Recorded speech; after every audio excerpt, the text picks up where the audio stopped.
than he kind of makes out he does. I think so. So yeah, I mean, you have this long line of people who inspired Wood. By the way, how do you... Okay, it's Inigo Jones, right? Yeah. Inigo. Okay, thank you. Yeah. And so, yeah, you have this tradition of people. They were obviously, as well, very, very interested in Avebury and Stonehenge and all of these stone circles. Mm. And so these guys, William Stuckey was another guy, and Inigo Jones, they were kind of the first guys to do quite an accurate rebuild. In a drawing, they actually showed what the original Stonehenge in Avebury would have looked like before all the stones were taken or moved. And so these were the first guys which really studied all of the astronomical aspects of these sites and really covered it really well. And in a lot of ways, that was kind of the birth of modern archaeology, was with these guys, just studying the sacred sites. Yeah.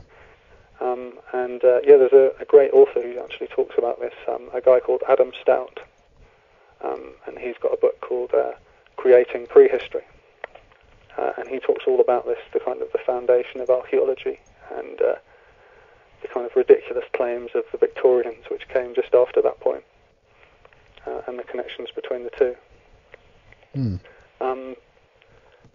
But yeah, I mean, so John Wood was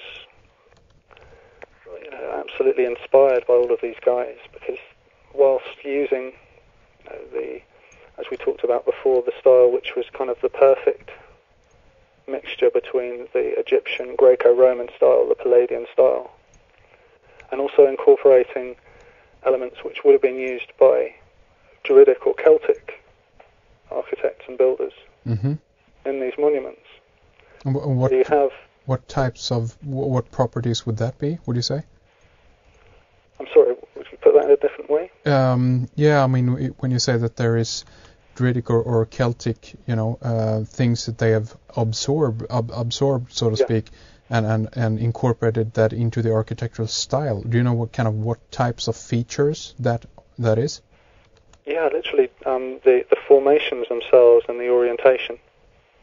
So a lot of the time they'll have aspects either within the building, which have a circular aspect, or a kind of a front of the house which has this kind of rounded or arced aspect.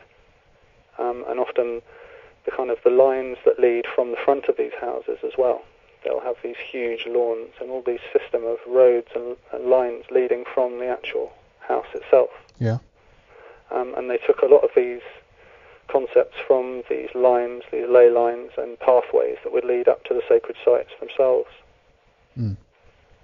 And also kind of knowledge of some of the stone, and again the orientation to do with different stars and different temples around the world as well. Interesting. So, they copied some of the orientation of the Celtic sites, some of the styles of the building, and a whole range of things really around that. And so you have John Wood, as we said, going on from this lineage of the first archaeologists, the first English architects, these guys that reevaluated all these sacred sites. Wood's kind of epicenter of Bath, and kind of one of the most well-respected modern constructions in the world from that period is called the Circus. Yeah. Which is a massive stone circle. Quite simply. Yeah. And I mean, so there's so many more levels to it, but even on that very basic thread, we can see that this was a guy who was using, as I said, the Palladian style, but also the stone circle, the kind of the indigenous Druidic style as well. Yeah. And we can see this in the symbology of his crest, his family crest. He actually had one, and it had the compass and the green man of the forest. Oh, really? He's often shown with a big club over his shoulder. And also, if people were to go to my blog, they'd also see that one of the images in the circus is actually the club of this green man overlaid over a Roman fascia. Really? Yeah. Huh. And so, again, you've got the mirroring of he's actually saying symbolically two of his major overlaying interests. That's a good one. Yeah, I mean, there's a lot of different things that surround John Wood.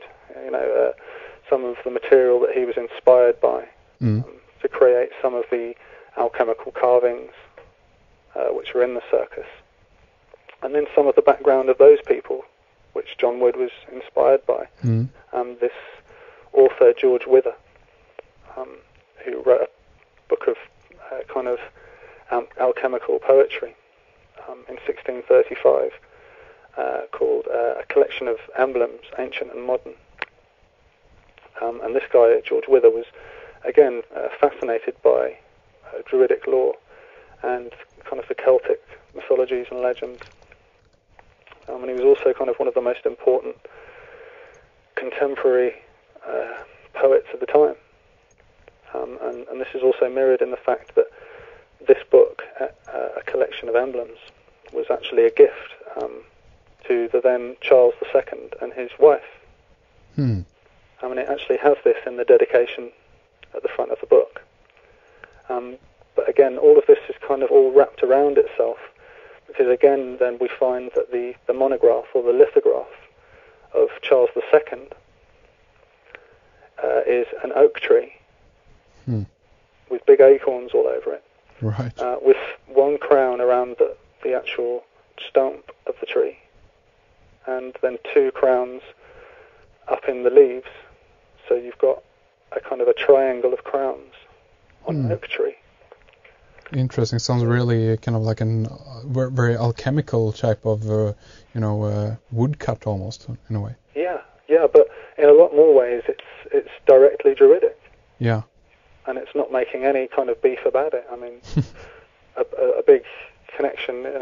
David Wilcock has talked about the pineal gland and the pine cone. Yeah. Well, I mean, very much you can add to that the acorn. Indeed. As the acorn, if you hold it next to your third eye, it's the same size. Right. And the way that the acorn grows as well, kind of droops from this small green stem, and it mimics the way that the pineal gland hangs as well. I mean, so you've got this geometric aspect of the bottom where the actual acorn grows from, and then the actual acorn itself, this seems to have been a very, very big symbol that was used by the Druids to mean a lot of things, obviously, but one of its main kind of references seems to have been life, knowledge, third eye, and a pineal gland. Yeah, indeed. Very interesting. And, going back to talking a little bit about John Wood, that character, I don't know, did we mention that he also was initiated, he was a Freemason himself, wasn't he? Yeah, he was a Freemason, which is quite obvious from all of his buildings because they have the Freemasonic cornerstone marking. Yeah. And they display, one of the greatest understandings of Freemasonic and alchemical architecture that I've ever seen. It's very, very strange. The local lodges, none of them will actually admit that he was a Freemason. And why is that, do you think? I think it's because he was too blatantly Druidic, and he left his stuff in such a veiled and beautiful way for people to see it who were a bit more switched on, that if they admitted that he was a Freemason, by the by, at that point in history, as we've talked about earlier, if you were a Freemason at that point and you were an architect and you were into things, you were probably a Druid as well. Right. So to accept that he's a Freemason maybe would open them up to say that he was a Druid, and again that kind of pops the whole canon bath and its ancient origins. And so even though he was one of the most well-respected architects in the world for doing this particular style, and all the Freemasons love his work, they all say blatantly, out and out, no, John Wood was not a Freemason. But yeah, I mean, if you read any of John Wood's books, he's always talking about being a square man and things like this. Right. It completely falls down.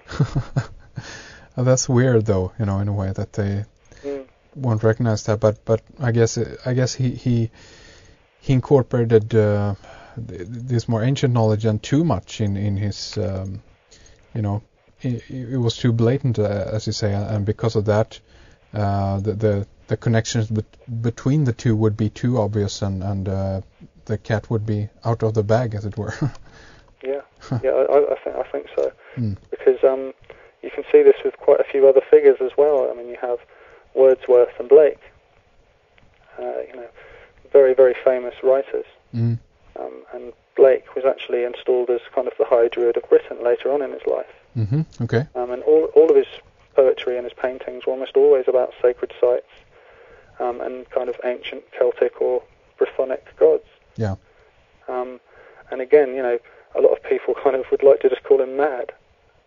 And there's a lot of people, even within the kind of the scholarly world, that say, that Blake was just great, but he was mad, and leave it at that. But I think, again, it's to do with they want to, at one point or at one side of it, respect the person and say how great they are because, they're part of English culture. At the same point, kind of distance themselves from them.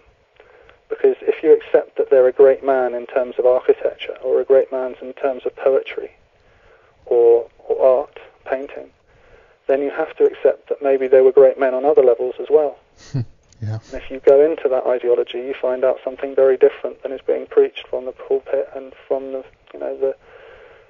standard of the Masonic Lodge. Yeah. You get a very, very different picture, and I think that's always been quite a clever manoeuvre which has been done through history. Is even though, as I said, Charles II was quite openly fascinated and very connected to Druidry. There's no mention of this anywhere else. As far as I can see, I'm the only one that's ever even mentioned the fact. So again, Charles II has quite a strange reputation. Funnily enough, just as a kind of the last veil. And you can see this time and time again. And we're talking about it on a British side here, but you can see it in every country again. Right. And if you really look into it, wherever you are, Hawaii to Japan, South Africa, to the top of Sweden and things like that, you'll find the same things. That anybody who was really interested in the spiritual path of the actual people, the indigenous people of that country, that even though they might be respected on a great many levels for work that they've done or some achievements for the country, that there'll also be this kind of weird detachment from them as well. Of course. I mean, I can just think of...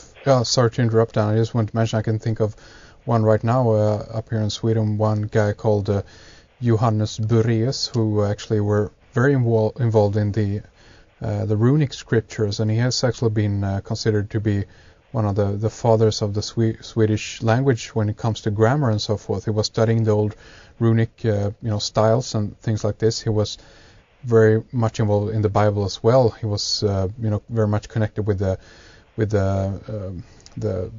royal family up here at that time, and then he's also looked at as this very strange character. He's in a way like the John Dee of Sweden, if you will, if we were to make comparisons or what have you.